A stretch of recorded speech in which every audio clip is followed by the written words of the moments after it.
धर्माची खरी ताकद काय असेल हो? काय असू शकते? आपल्याला धर्म एकच कळला आहे बाबांनो. प्रत्येकाला एकच धर्म माहीत आहे, फक्त मंदिरात जाऊन पूजा करणं म्हणजे धर्म. अरे तसा नाही आहे, त्याला धर्म नाही म्हणत.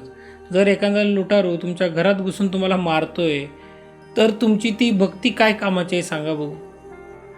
इतिहासात पुजाऱ्यांनी रक्ताचं बलिदान दिलं, कारण आपण फक्त देवाकडे बघत राहिलो. आपण सामर्थ्य निर्माण केलंच नाही. लक्षात ठेवा, शक्तीशिवाय शांतीला किंमत नसते. तुमच्याकडे शक्ती असेल ना तर शांती आहे, हे लक्षात घ्या. तुम्ही म्हणता पोलीस येतील, सरकार वाचवेल. अरे तुमचं आयुष्य आहे तर संघर्ष तुमचा आहे. जोपर्यंत तुम्ही स्वतःच्या रक्षणासाठी हात उचलत नाही, तोपर्यंत देवसुद्धा तुमच्या मदतीला येणार नाही. लक्षात घ्या.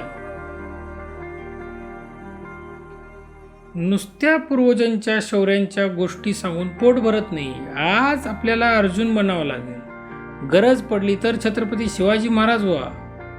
गरज पडली तर धर्मासाठी बलिदान देणारे छत्रपती संभाजी महाराज बनण्याची तयारी ठेवा.